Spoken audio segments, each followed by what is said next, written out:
Businessmen disappeared in 1989. 36 years later, lawyer reads, sealed letter, and learns. The air in the boardroom on the 57th floor was so clean it felt synthetic, stripped of all life. It was the kind of air that cost a fortune to breathe, filtered and chilled to a precise temperature that was supposed to promote ruthless efficiency. Arthur Finch, however, felt as though he was suffocating. At 72, his lungs preferred the musty paper-scented air of his own cluttered office, a place where history was allowed to settle like dust on the spines of old law books. Here, in the glass and steel monolith of Sterling Global Enterprises, history was something to be paved over, sanitized, and forgotten. But some things refused to be buried. On the polished obsidian table before him lay a single, deceptively simple object, a manila envelope, yellowed with age, its edges softened by the slow, relentless passage of 36 years. The wax seal, a deep, angry crimson, was embossed with the signet ring of a man long presumed dead. Julian Croft, a name that was once a whispered legend in the city's financial district, now just a ghost note in the symphony of corporate history. A man who had walked out of his life on a crisp autumn evening in 1989 and simply vanished.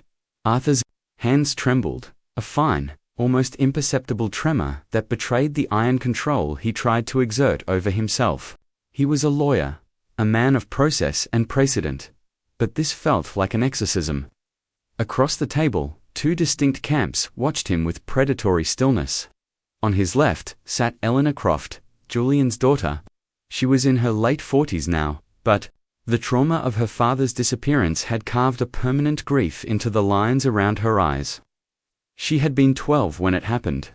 Beside her was Julian's younger brother, Thomas, a man whose youthful fire had long been banked into the weary embers of resignation. They were the last remnants of a family shattered by a mystery that had become a wound, one that never scarred over, but continued to weep. On the other side of the table, radiating a cold, reptilian confidence, sat Marcus Thorne and his legal team. Thorne was the current CEO of Sterling Global, a man whose ambition was a tangible force in the room, pressing down on the air. He had been a young, hungry protege of Julian's original business partner, Alistair Finch, no relation to Arthur, a cruel twist of fate that had always felt like a cosmic joke. Alistair was long dead, but his legacy of brutal corporate warfare was alive and well in Thorne, who now presided over the empire Julian Croft had helped build before he was erased from the ledger. Thorne's lawyers were young, sharp-suited sharks, their faces smooth with the unearned arrogance of those who have only ever known victory. They saw this meeting as a final, tedious piece of legal housekeeping, a formality. According to the arcane terms of the original partnership agreement, a sealed letter, left in the firm's vault by Julian Croft himself, was to be opened on the 36th anniversary of his legal declaration of absence, not death. Absence. The distinction was crucial. It was a word that clung to hope, a legal loophole that had allowed Eleanor to cling to the ghost of her father for decades. Today, that hope was scheduled for execution. The purpose of this meeting was to read the letter, officially declare Julian Croft deceased, and trigger the final transfer of his frozen assets and shares to Sterling Global. As stipulated in a contested clause of the partnership buyout, it was the final act of a corporate twinsure, a 36-year digestion. Mr. Finch, Thorne's lead counsel, a man named Sterling the Universe, it seemed, had a penchant for irony, said, his voice as smooth and cold as the marble floor. Shall we proceed? We have a lunch engagement. Arthur ignored him. His focus was on the envelope. He could feel the weight of those years in its flimsy form. 36 winters. 36 springs where the world renewed itself while a man's life remained a frozen, unanswered question. He had known Julian Croft. Not well, but he'd known him. He remembered a man crackling with a restless energy, a man who saw the world not in columns of numbers but in webs of human connection. He remembered the kindness in his eyes, a stark contrast to the predatory gleam he saw in the eyes of the men across the table. He picked up a sterling silver letter opener, a grotesquely ornate thing provided by the firm. Its weight felt obscene. He looked at Eleanor. Her face was a mask of pale, brittle courage. She gave a single, almost imperceptible nod. "Take us home," her eyes seemed to say. "Or at least, show us where home used to be." With a surgeon's precision, Arthur sliced through the wax seal. The sound, a soft, tearing whisper, seemed to suck all the air from the room. The synthetic chill on his skin was replaced by a sudden, prickling cold sweat. He carefully folded back the flap. Inside, there was a single sheet of paper, folded twice. It was high-quality linen stationery, the kind Julian had always used. Bearing his personal monogram at the top, he slid the letter out. The paper felt different from the envelope, stiff, crisp, as if it had been protected from the ravages of time by the sheer force of the words it contained. He unfolded it. The handwriting was not the elegant, flowing script he remembered. This was a frantic, jagged scrawl. The ink, a deep black, was smeared in places, blurred by water or by tears. Arthur cleared his throat, the sound unnerving in the cathedral-like silence. He began to read, his voice low and steady. A practiced courtroom cadence that belied the frantic pounding in his chest. "To whom it may concern, or to whoever is left to care," he began. A ripple of unease went through the room. This was not the dry, legalistic tone they had expected. "My name is Julian Croft. If you are reading this, it means I have failed. It means they have won. Not just the company, not just the money, all of it. They have taken my life, even if my body is never found." A sharp intake of breath from Eleanor. Thomas reached over and squeezed her hand, his own knuckles white. Across the table, Marcus Thorne's placid expression tightened almost imperceptibly at the corner of his mouth. Arthur continued, his voice dropping into the letter's desperate rhythm. "I am writing this on the evening of October 23, 1989. In 1 hour, I am to meet with my partner, Alistair Finch. He believes we are meeting to finalize the terms of our disagreement. He is a man who believes every problem can be solved with a number, a bigger share, a higher price. But this is not about a number. This is about a truth he buried, a sin so profound it has poisoned the very foundations of the company we built." The mention of Alistair's name sent a jolt through the room. He was a titan, a founding father of the modern financial landscape. To hear him invoked in this way felt like sacrilege. Sterling, the lawyer, shifted in his seat, a flicker of annoyance crossing his face. "For 6 months," Arthur read on, the words on the page seeming to burn with a cold fire, "I have been investigating a series of anomalies in our offshore accounts, discrepancies, numbers that didn't add up." Alistair laughed it off as creative accounting. The cost of doing business on a global scale, but it was more than that. It was a ghost ledger, a shadow economy running parallel to our own. Money was being funneled, washed, and rerouted. Not for corporate gain, for something else, something darker. Arthur paused, his own mind racing. He was a probate lawyer. He dealt in wills and estates, not international financial conspiracies. But he knew the smell of a secret, and this letter reeked of one. "I hired a private investigator, a good man, a former detective named Costello. He followed the money. The trail did not lead to a rival corporation or a foreign government. It led to a shell company, and that shell company led to a name. A name I knew, a name that made no sense, a name that broke my heart." The room was now utterly still. Even the hum of the air conditioning seemed to have faded away. Eleanor was openly crying now, silent tears tracking down her cheeks. She was no longer just a grieving daughter. She was a witness to her father's final terrifying discovery. The name belongs to a project, Project Nightingale. It sounds so innocent, doesn't it? Like a lullaby, but it's not. It's a monster, a project so depraved, so morally bankrupt, that it makes our corporate rating look like child's play. They were not just moving money, they were moving people. Children. A collective gasp. Arthur's voice faltered. He had to stop, take a breath, his heart hammering against his ribs. He looked up. Thorne's face was a mask of stone, but his eyes were burning. "Sterling," The lawyer was on his feet. "This is preposterous," he snapped, his voice sharp and loud. "This is the rambling of a disturbed and paranoid man. It is baseless, slanderous, and has no bearing on the matter at hand, which is the execution of his estate." "Sit down," Arthur commanded, his voice suddenly infused with a steel that shocked even himself. "I am legally bound to read this letter in its entirety, and you are legally bound to listen." Sterling looked at Thorne, who gave a curt, almost invisible shake of his head. The lawyer sank back into his chair, his face flushed with anger. Arthur's eyes returned to the page. The words seemed to writhe before him. Costello found the records. Shipping manifests disguised as agricultural exports. Payments funneled through charities that didn't exist. And photographs. God, the photographs. Faces of children. Lost children. Taken from war-torn countries. From impoverished villages. From places the world had forgotten. They were being bought and sold like commodities. Like futures on the stock exchange. And Alistair wasn't just facilitating it, he was a client. He and his friends, a secret circle of powerful men, their appetites fed by the machine we had built.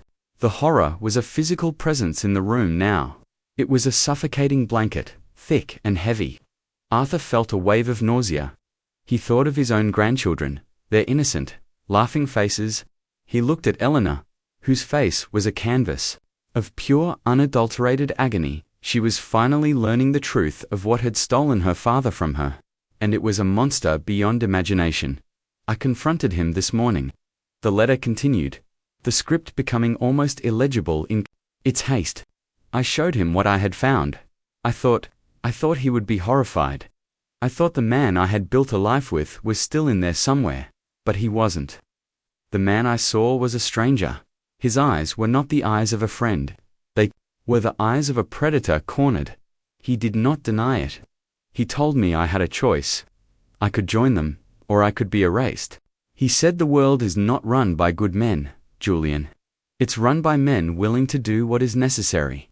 And I, it seems, was no longer necessary. So I am going to meet him tonight. I am bringing a copy of the evidence with me.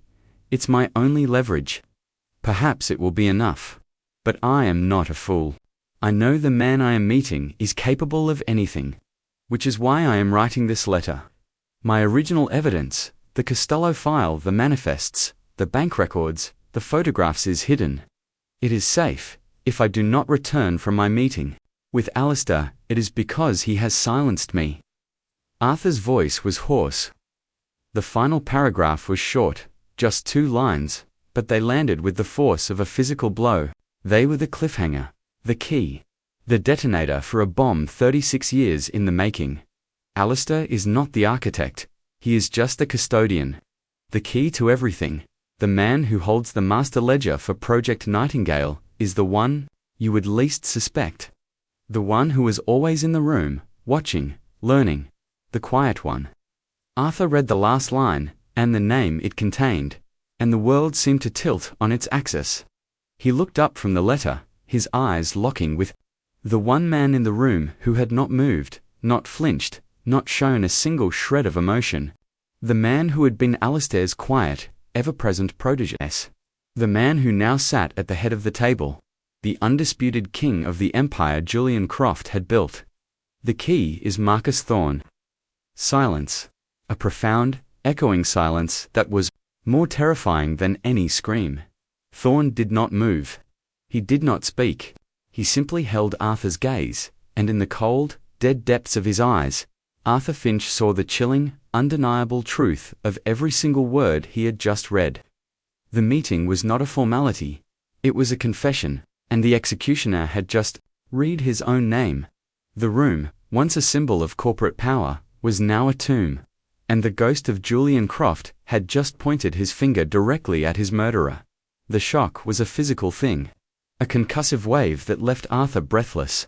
The letter wasn't just a suicide note or a final testament, it was a weapon, time-delayed and aimed with perfect, devastating precision. The stale, filtered air of the boardroom now tasted of sulfur and secrets. Eleanor Croft let out a sound, a choked, guttural sob that was half grief, half rage. It was the sound of a 12-year-old girl finally understanding why her father never came home. Thomas Croft, his face ashen, looked as if he'd been struck. He stared at Thorn, not with the weary resignation of a defeated man, but with the dawning murderous horror of a brother who finally understood the true nature of the beast that had devoured his family. But it was Thorn's reaction that was the most terrifying. There was no denial, no theatrical outrage. His lawyers looked at him, their faces a mixture of confusion and panic, waiting for a cue, a signal to attack. But Thorn gave them none. He simply maintained his unnerving eye contact with Arthur, a faint, almost imperceptible smile playing on his lips. It was not a smile of amusement, it was a smile of ownership. The kind of smile a zookeeper might give a man who has just realized he's fallen into the lion's den. Thorn had known about this letter, of course he had. He had likely spent the last 36 years planning for this exact moment. He had ascended to the throne, consolidated his power, and buried the sins of his predecessor, Alistair, so deep that no one would ever think to look for them. He had assumed this letter would be the ramblings of a broken man, easily dismissed, a final pathetic cry into the void. But Julian Croft had outsmarted him.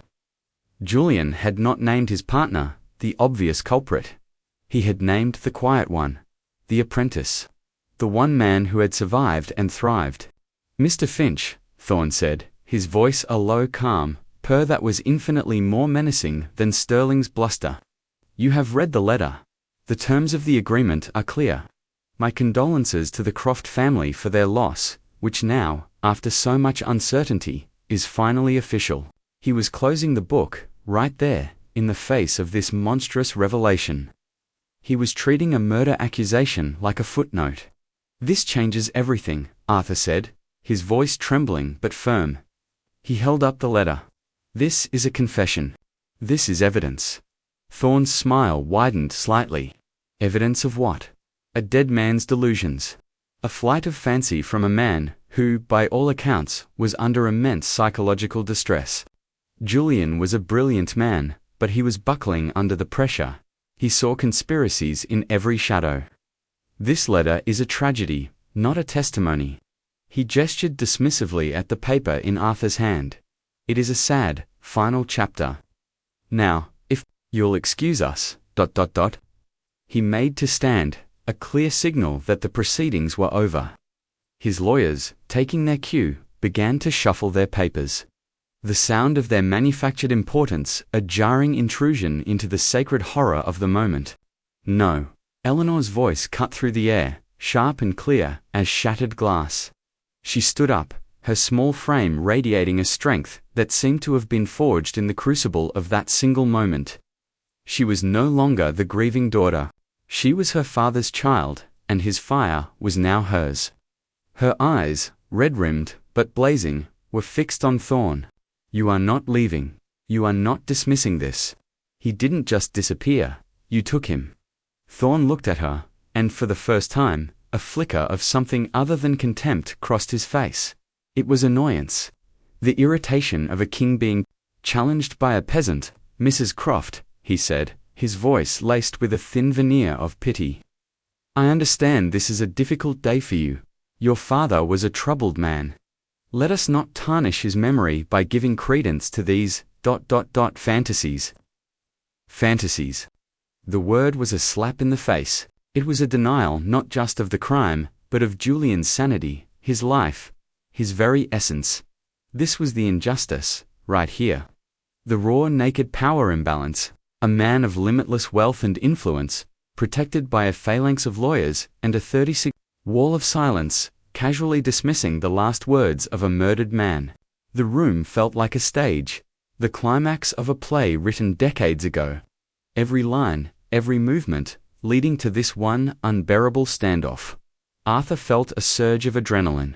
The old battle instinct of his youth as a public defender flaring to life. He had spent his career representing the powerless against the powerful. He had thought those days were behind him. But the ghost of Julian Croft had just handed him the case of a lifetime.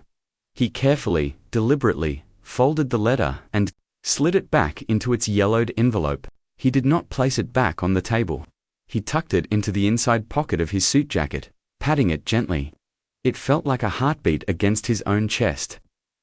"Mr. Thorne," Arthur said, his voice resonating with a newfound authority, "this meeting is not concluded. This letter is now a material piece of evidence in a potential criminal investigation. It will be delivered to the district attorney's office this afternoon. I would advise you and your counsel to remain available for questioning." The bluff was audacious. He had no standing to make such a demand, but it was a declaration of war. Sterling, the lawyer, scoffed. "You have no authority, Finch. This is a private matter." "Not anymore," Arthur replied, his gaze locked with Thorne's. "Project Nightingale.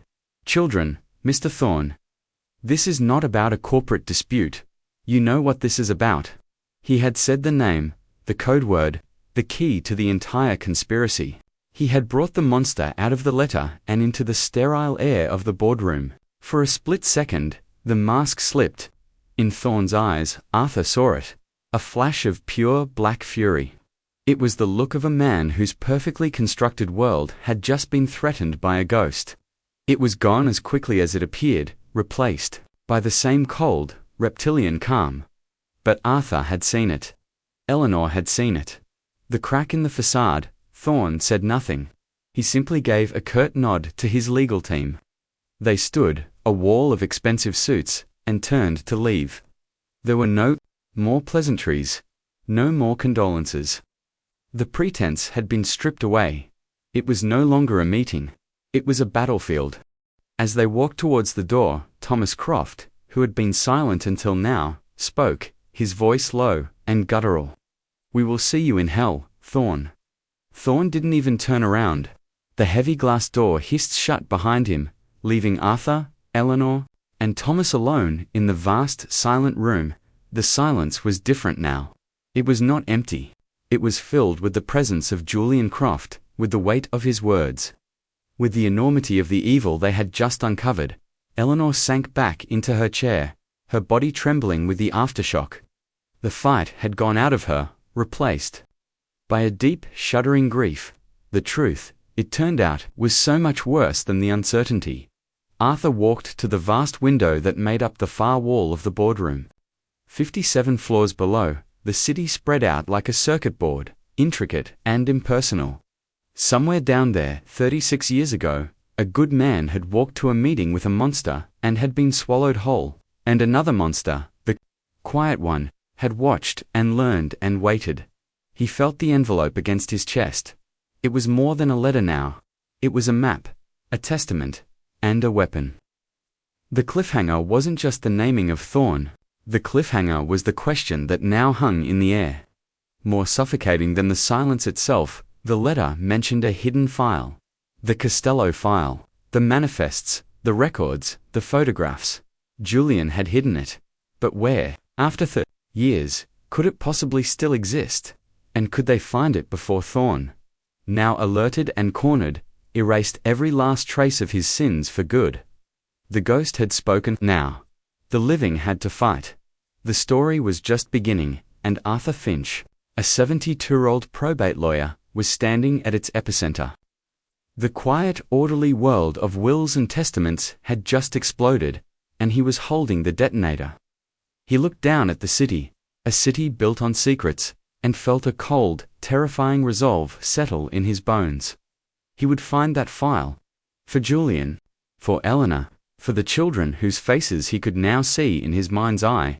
He would unearth the monster of Project Nightingale. Or die trying. To understand the monster, he first had to understand the men. Julian Croft, Alistair Finch, and the quiet apprentice, Marcus Thorne. Their story didn't begin in that boardroom, or on that fateful night in 1989. It began decades earlier. In a place far removed from the gleaming towers of finance, a place of broken dreams and desperate ambition. Arthur knew that to find the evidence, he first had to follow the ghosts, back to the very beginning.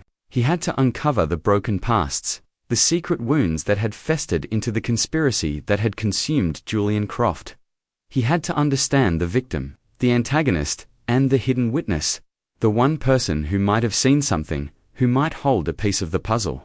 The letter was the map. But the journey would take him deep into the darkness of three men's souls. He turned from the window. His reflection, a pale, determined spectre against the cityscape. He looked at Eleanor and Thomas. "We're not just going to the DA," he said, his voice raw with a purpose he hadn't felt in years. "We're going to find it. We're going to find his proof." In that moment, the sterile boardroom felt less like a tomb and more like a war room. The first shot had been fired, a voice from beyond the grave, and the battle for Julian Croft's soul had finally begun. The journey back to his own office was a blur. The city streets, usually a source of comfort and familiarity, felt alien, predatory. Every face in the crowd seemed to hold a secret. Every shadow seemed to stretch into a threat.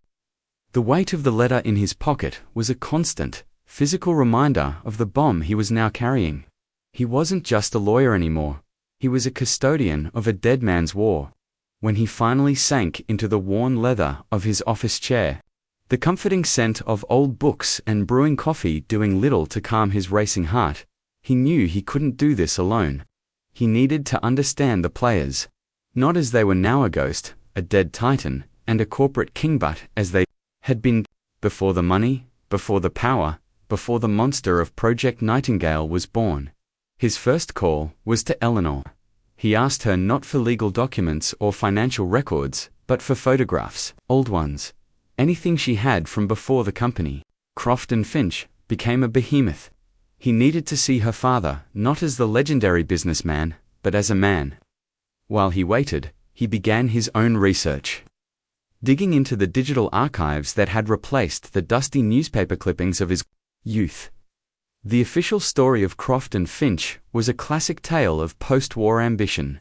Alistair Finch, the charismatic salesman, the face of the company. Julian Croft, the quiet genius, the strategist who built the engine.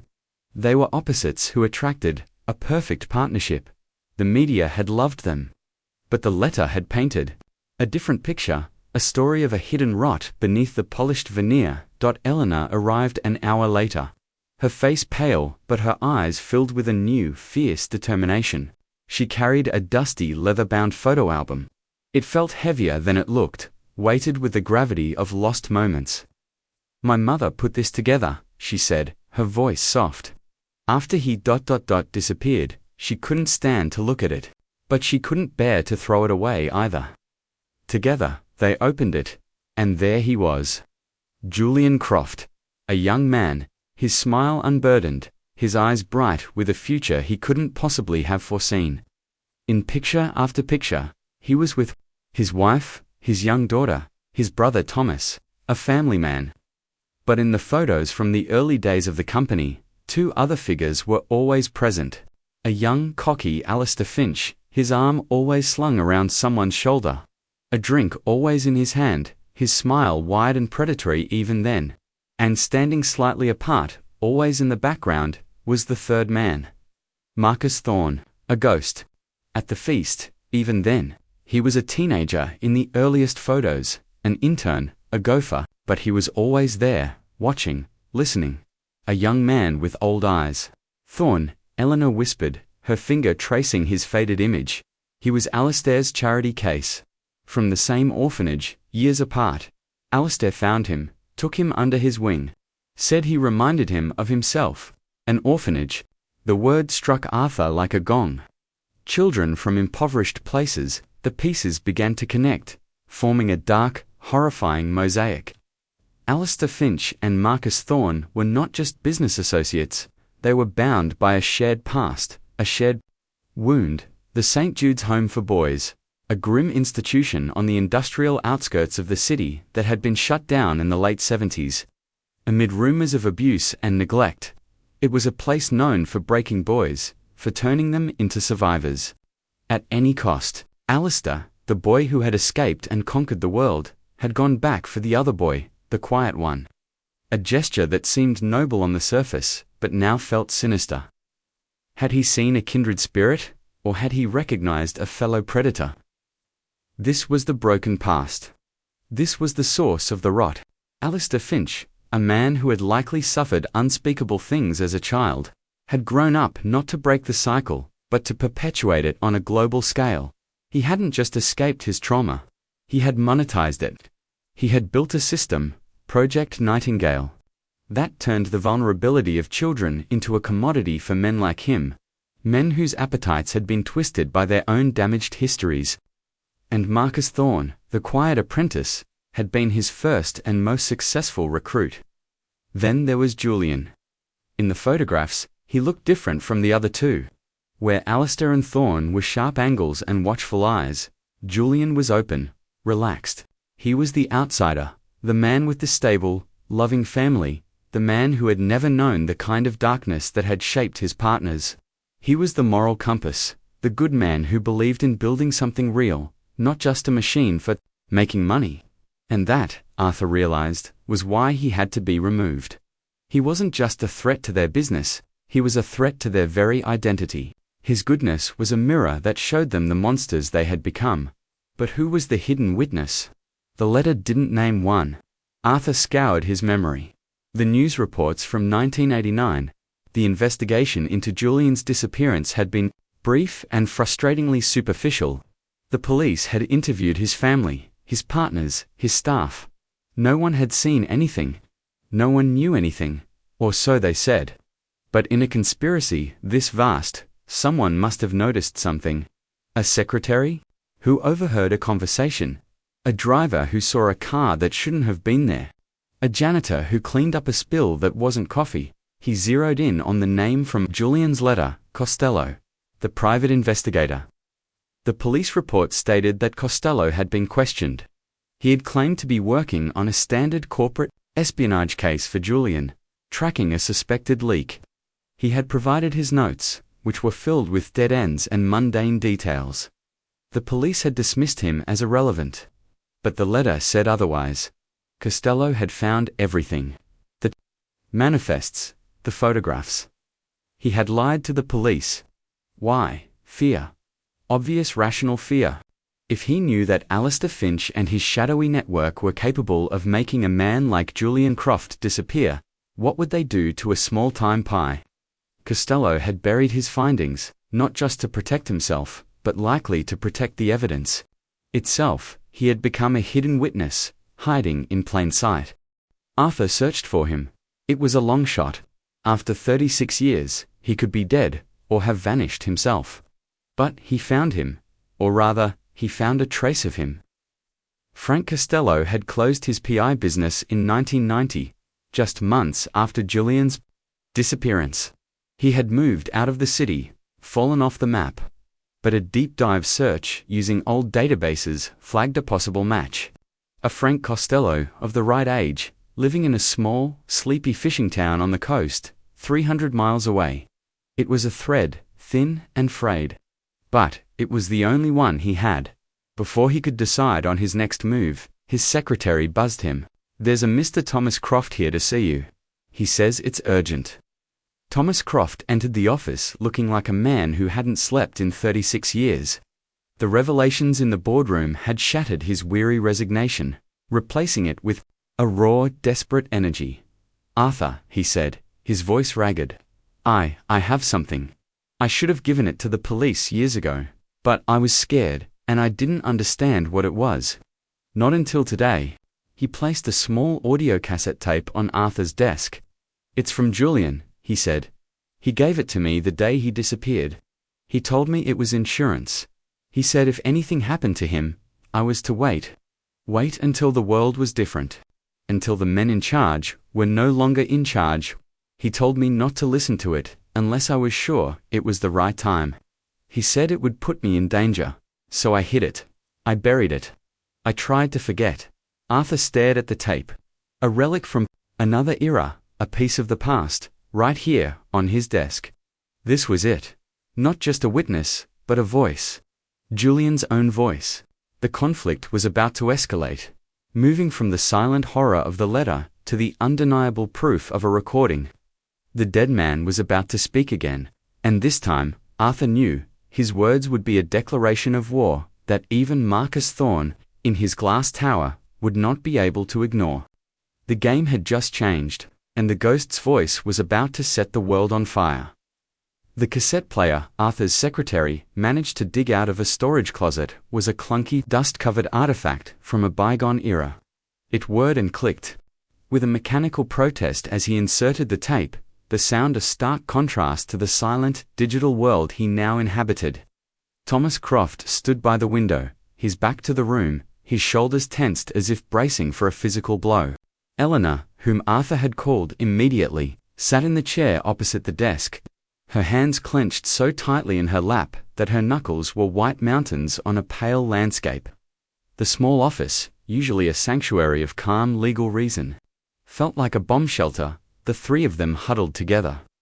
Waiting for a detonation that had been delayed for 36 years, Arthur pressed the play button. A wash of static hissed from the tiny speaker, then a click, and then a voice. Julian Croft's voice. It was not the confident, resonant voice of the businessman Arthur remembered, nor the desperate, frantic voice from the letter. This was something else. It was the voice of a man speaking from his own tomb, a low, controlled, almost unnervingly calm testament. "If you are hearing this, Tommy," the voice began, addressing his brother directly, "it means I'm gone. And it means Alistair killed me, or had me killed. Let's not mince words. There is no other explanation." Eleanor let out a soft cry, a sound of pure pain, and reached out, her hand resting on the plastic casing of the player as if she could somehow touch her father through it. "I can't put everything on this tape," Julian continued, his voice tight with a suppressed urgency.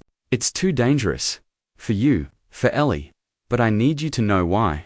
I need someone to know the truth of it, the shape of the monster, even if you can never fight it. It's called Project Nightingale. Alistair and his protege, the quiet boy, Marcus Thorne, they are at the center of it.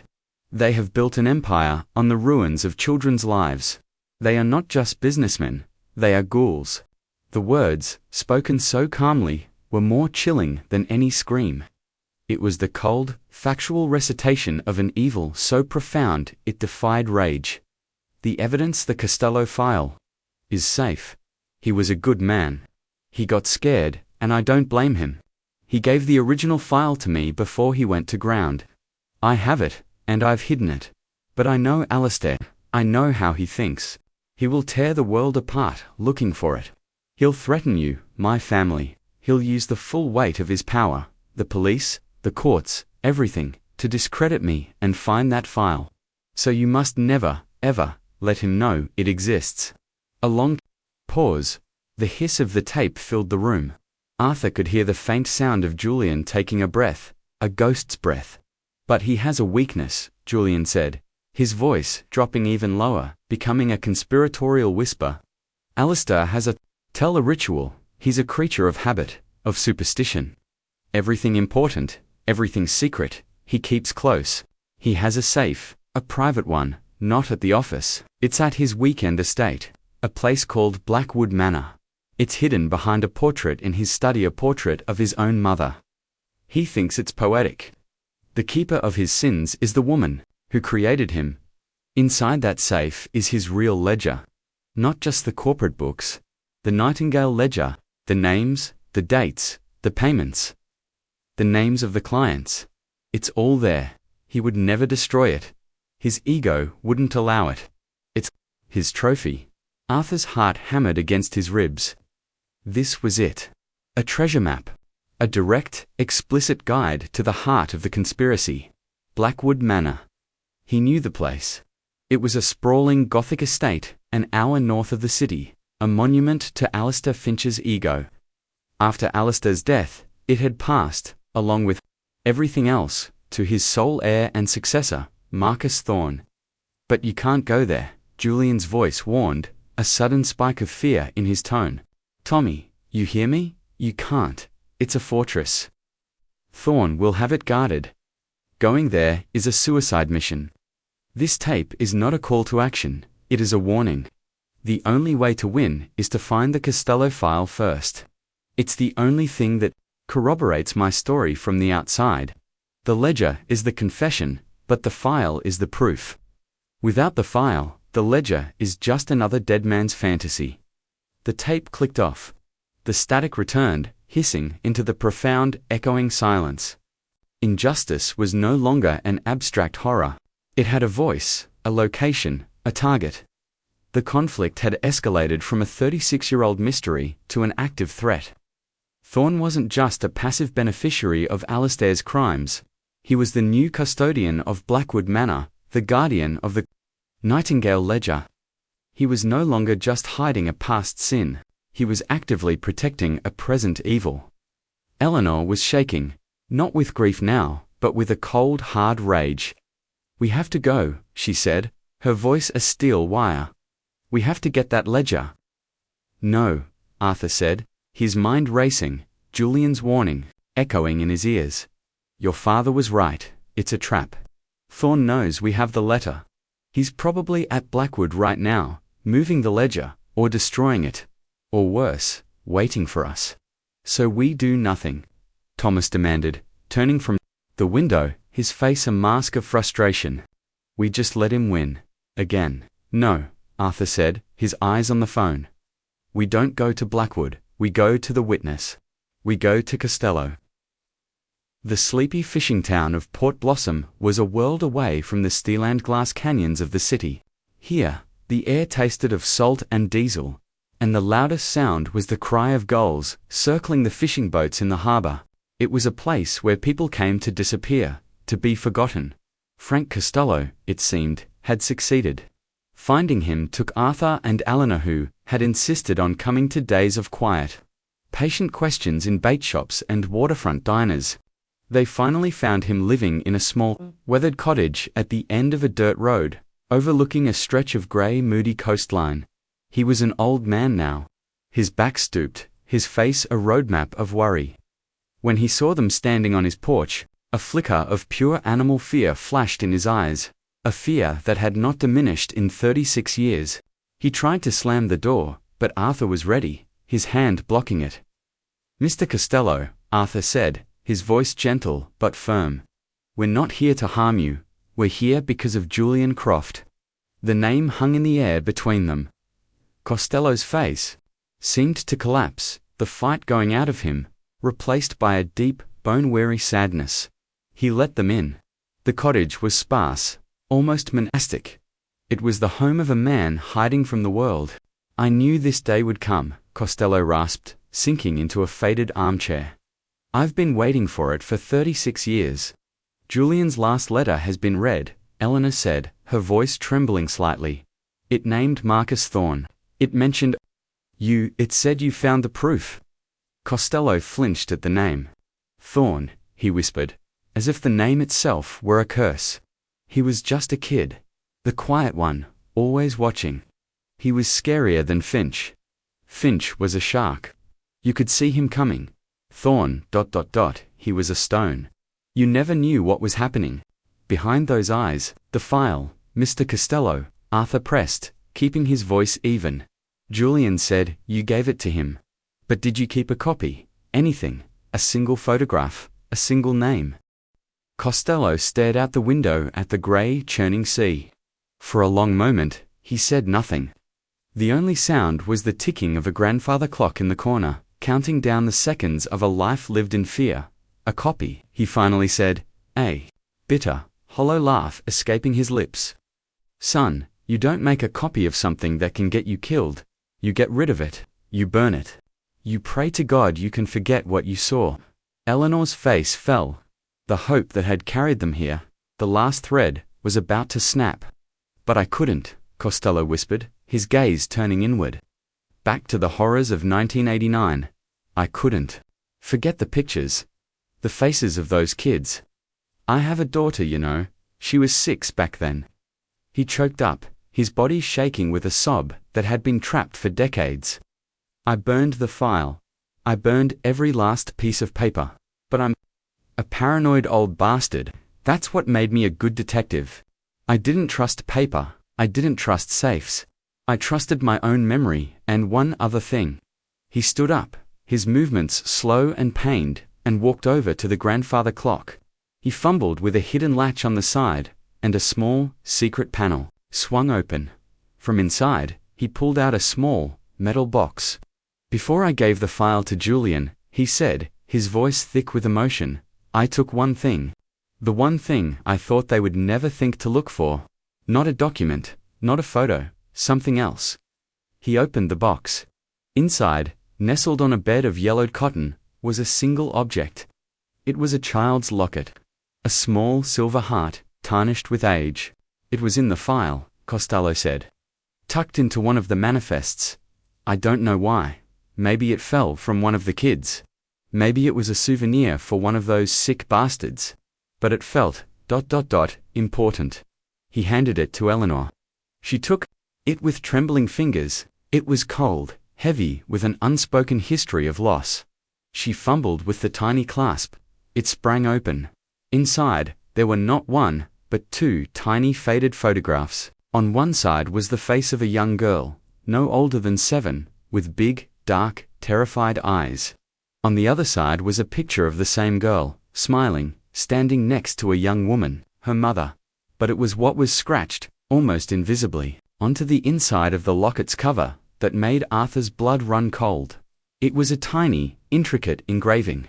It was a bird, a nightingale, and beneath it, a single word. Alistair. It was the smoking gun. A direct physical link between the victims of Project Nightingale and the man who had built it. But that wasn't the twist. The twist was in the photograph of the mother. Arthur stared at it, a sense of dizzying, horrifying recognition dawning on him. He had seen that face before. Not in the Costello file, not in the news. He had seen it in the dusty photo album from Eleanor's mother. He pulled his phone from his pocket, his hands shaking, and scrolled frantically through the photos he had taken of the album's pages. He found the one he was looking for, a company picnic from the early days. Julian, Alistair, a young Thorne, all smiling for the camera. And standing next to Alistair, her hand resting proprietorially on his arm, was a young, beautiful woman. His new, much younger wife, the woman he had married after a scandalous whirlwind romance. It was the same woman, the same face from the locket. The full monstrous truth crashed down on Arthur with the force of a physical blow. The conspiracy wasn't just about money and depraved appetites, it was personal. Alistair Finch hadn't just bought a random child from a war-torn country. He had orchestrated the abduction of his own wife's daughter from a previous life she had tried to escape. The little girl in the locket wasn't just a victim, she was Alistair's stepdaughter.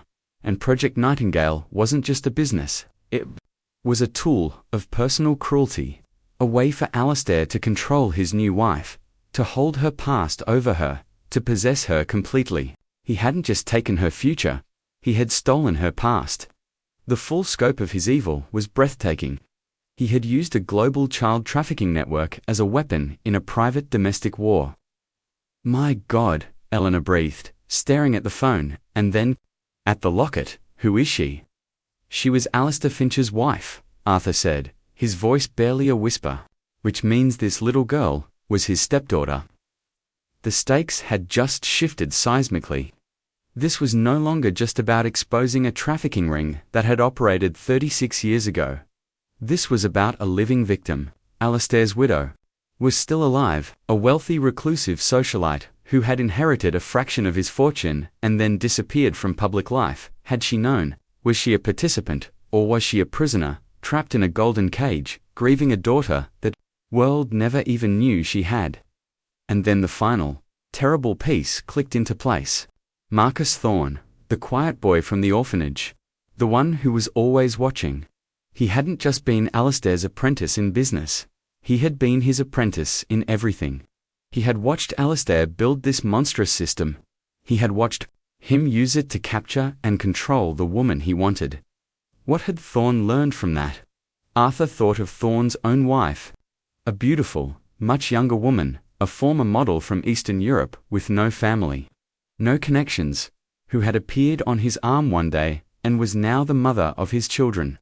Had Thorne, the ultimate apprentice, replicated his master's methods? Was the horror of Project Nightingale not a relic of the past, but a living, breathing monster, still operating, still feeding the appetites of powerful men, with Marcus Thorne now sitting at its head? The locket in Eleanor's hand was no longer just a clue to a past crime, it was a key. A key that could potentially unlock a present-day horror story that would not just be a scandal, but a cataclysm that could bring down some of the most powerful men in the world. The tension cranked to an unbearable new level. They had the proof, they had the witness, and they now understood the true, terrifying scope of the conspiracy. Their next move would not be to a courtroom. It would be a direct confrontation with the devil himself. They had to get the ledger from Blackwood Manor, and they had to do it now, before Thorne realized what they knew and the last vestiges of his crimes, and the victims they represented, were erased forever. The drive to Blackwood Manor was a silent, tension-soaked journey through a darkening landscape. The plan was insane, a desperate gambit born from the horrifying realization that time was their greatest enemy. Every second that passed gave Marcus Thorne another opportunity to scrub his history clean, to erase the Nightingale ledger and the lives it represented. Arthur, Eleanor, and a reluctant, terrified Thomas Croft were no team of commandos. They were a lawyer in his 70s, a grieving daughter turned warrior, and a man broken by a lifetime of fear. And with them, armed with a newfound resolve and the ghosts of his own past, was Frank Costello. He had insisted on coming. "I started this," he'd said, his voice raspy but firm. "I'm not going to hide while you finish it." His knowledge of security systems, outdated as it was their only real tactical advantage. They parked a mile from the estate, the car hidden in a thicket of trees off a disused logging road. The air was cold, smelling of pine and damp earth. Above them, the sky was a starless, ink-black canvas. Blackwood Manor was not just a house. It was a fortress, a dark heart squatting on a hill, its Gothic spires like claws reaching for the throat of the night. Costello had been right. It was a suicide mission. "The perimeter will be wide," Costello whispered, unpacking a small bag of tools that looked like they belonged in a museum of espionage. Pressure plates, infrared beams, the works. But Thorne's arrogant. "He'll rely on tech. He won't expect anyone to be stupid enough to try a direct assault. We're counting on that stupidity." Their target was the study, where Julian's ghost had told them the ledger was hidden. Costello, using a combination of ancient blueprints he'd acquired in his Pi days and satellite imagery, had mapped a path, a blind spot in the estate's modern security overlay. A crumbling section of the old stone wall at the back of the property, obscured by overgrown ivy, leading through a forgotten garden to a service entrance near the kitchens. From there, it was a maze of corridors to the study. The hours that followed were a blur of adrenaline and whispered commands. They scaled the wall, the stones cold and slick beneath their fingers. They moved through the skeletal remains of the garden, shadows among shadows, every snap of a twig sounding like a gunshot in the profound silence. Eleanor moved with a dancer's grace, her body fueled by a pure, incandescent rage. She was her father's daughter, and she was coming to reclaim his justice. They reached the service door. Costello, his hands surprisingly steady, worked on the old, mechanical lock, his tools clicking softly like a surgeon's instruments. The door swung open with a low groan, and they slipped inside, into the belly of the beast. The air inside was cold, still, and heavy with the scent of beeswax and secrets. They were in. Navigating the manor's interior was like moving through a dream. Family portraits with dead eyes watched them from the walls. Suits of armor stood like silent, accusing sentinels in the cavernous hallways. They reached the study. It was a cathedral, of dark wood and leather, dominated by a massive, unlit fireplace. And on the far wall, just as Julian's voice on the tape had described, was a life-sized portrait. Not of Alistair's mother, as Julian had believed, but of a stern, forbidding man, Alistair's own father. A subtle, egotistical change made by Thorne, perhaps a son paying homage to the sins of his new father figure. Costello examined the portrait, his fingers tracing the ornate frame. "Here," he whispered, pressing a section of the carved wood. There was a soft click, and the entire portrait swung inward, revealing a modern, titanium-plated safe door, its digital keypad glowing with a soft green light. The heart of the monster. Now for the hard part, Costello breathed, pulling out a sophisticated-looking electronic device. This should bypass the keypad, but it'll trigger a silent alarm to Thorne's personal security. We'll have minutes, maybe less. He set to work, the device humming softly. The seconds stretched into an eternity. The green light on the keypad flickered, then went dark. A loud metallic thunk echoed in the silent room. The safe was open. Arthur reached inside, his hand trembling, and pulled out a heavy, leather-bound book. It was cold to the touch. The Nightingale Ledger. He opened it. Page after page of meticulous handwritten entries, names, dates, amounts, and a column simply titled Asset. It was a catalogue of stolen lives. The horror of it was banal, bureaucratic. It was the devil's accounting book. "We have it," Eleanor breathed, a sound of triumphant disbelief. And then the lights flashed on. "I must admit," a voice purred from the doorway, "I'm impressed. I truly underestimated the sentimentality of the bereaved." Marcus Thorne stood there, flanked by two men who were less bodyguards and more slabs of granite in bespoke suits. He wasn't angry, he was amused, holding a glass of amber liquid, the picture of calm, aristocratic control. He had been waiting. For them, Julian's warning had been right. It was a trap. "The letter," Thorne said, taking a slow sip of his drink. A brilliant move by Julian, a 36-year checkmate, but he made one crucial mistake. He assumed his partners had the same weakness. He did love sentiment, the portrait of the mother. A lovely, Freudian touch, but not Alistair's style, and certainly not mine. He gestured to the open safe. "That ledger is a copy. A beautifully forged, entirely useless copy I had made years ago for just this occasion. A bit of theatre for the inevitable day his ghost came calling. The hope that had soared just moments before crashed into a pit of despair. It had all been for nothing. A performance staged by a master manipulator.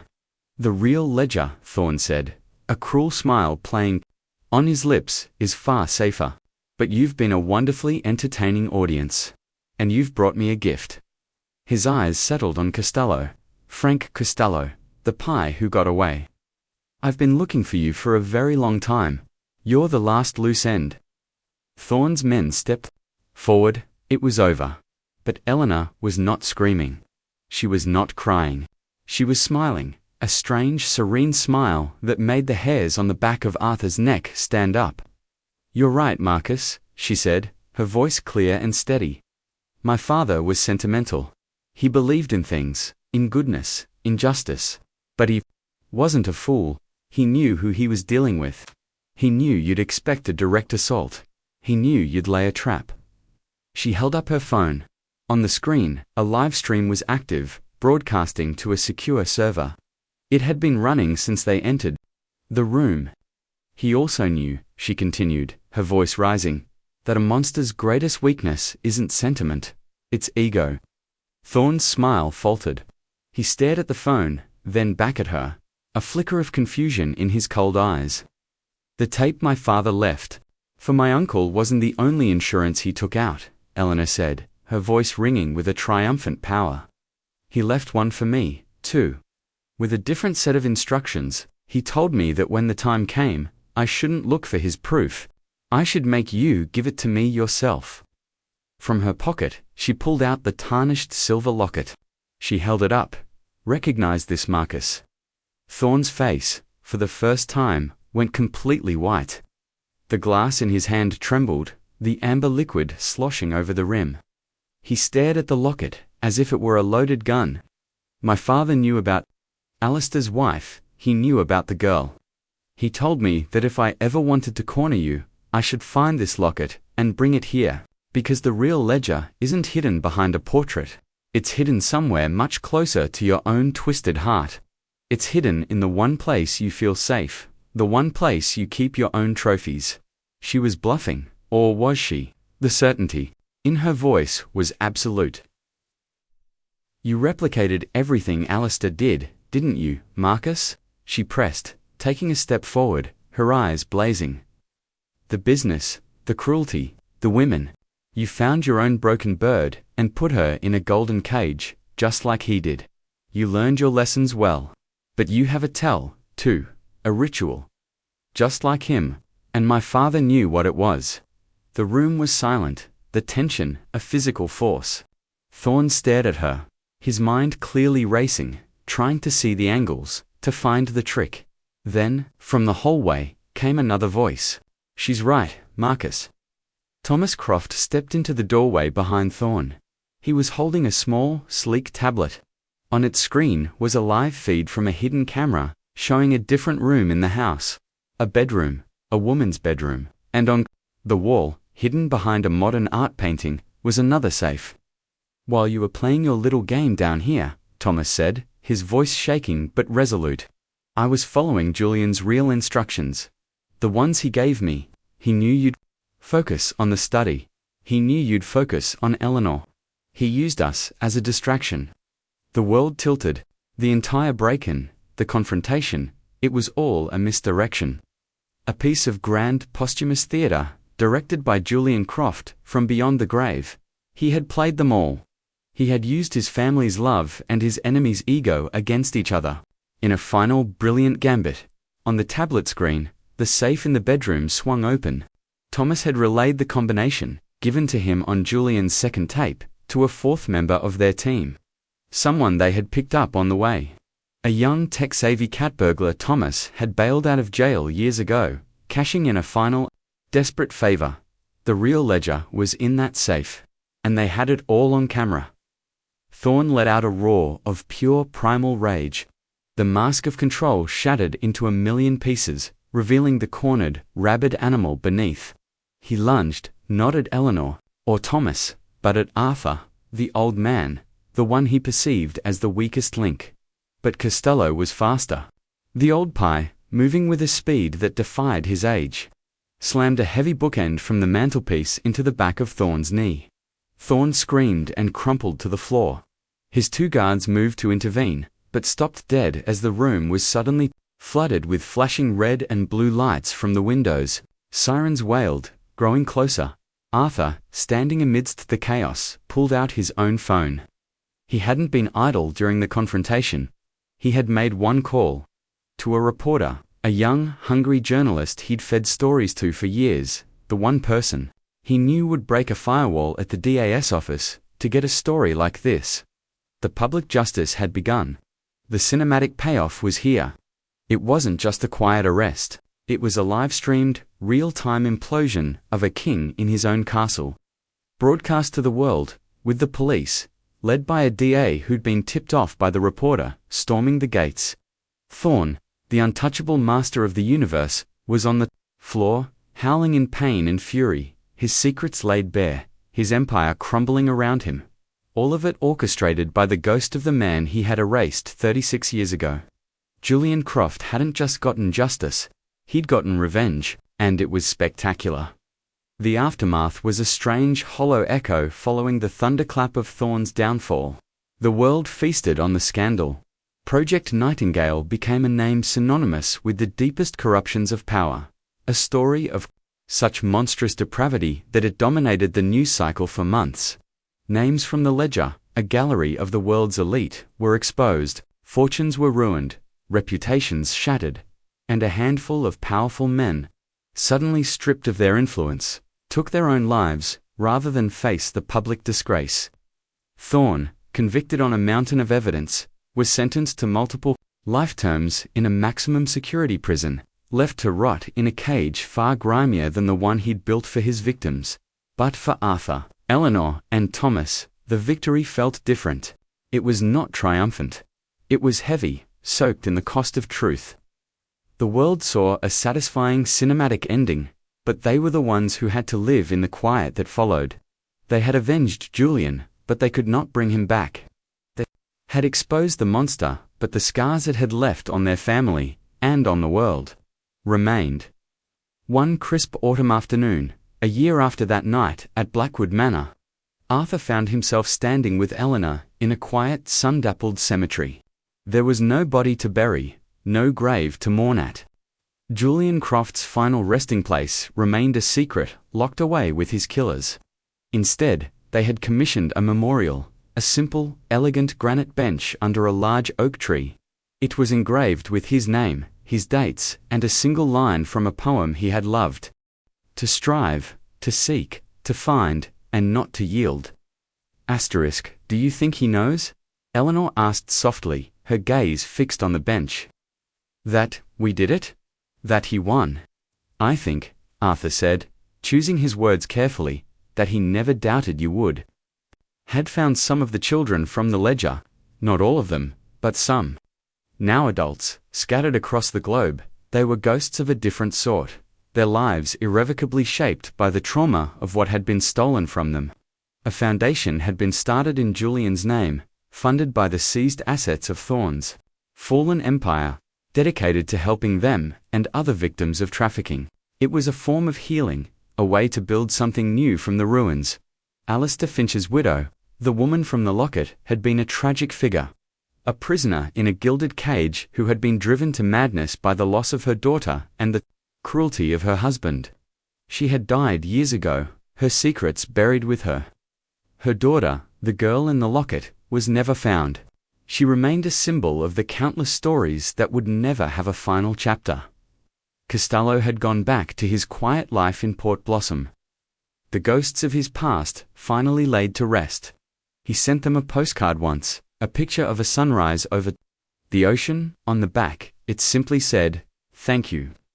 As the sun began to dip below the horizon, casting long shadows across the manicured lawns of the cemetery, Eleanor turned to Arthur. The fierce warrior-like rage that had sustained her through the fight was gone, replaced by a quiet, profound sadness. The grief she had carried since she was 12 had finally been allowed to settle. "It's not over," she said, her voice barely a whisper. Project Nightingale might be dead, but the world that created it, that's still out there. Arthur knew she was right. They had cut the head off a hydra, but the beast itself, the insatiable human appetite for power and cruelty, was eternal. The fight was never truly over. This was the haunting reflection, the bittersweet truth that lingered long after the headlines had faded. Justice was not an endpoint. It was a process, a constant grueling battle against the darkness. He looked at the empty bench, a memorial to a man he had barely known but had come to admire more than any other. Julian Croft had been a good man in a world run by monsters. He had lost his life, but he had not lost the war. He had left behind a weapon more powerful than any ledger or file, a legacy of courage in his children, and a reminder that one voice, even a voice from beyond the grave, can be enough to make the world listen. The emotional echo of his story was not one of triumph, but of resilience. It was a testament to the enduring, unyielding power of a single stubborn light refusing to be extinguished by the dark. And for Arthur Finch, that was a kind of victory that would last forever.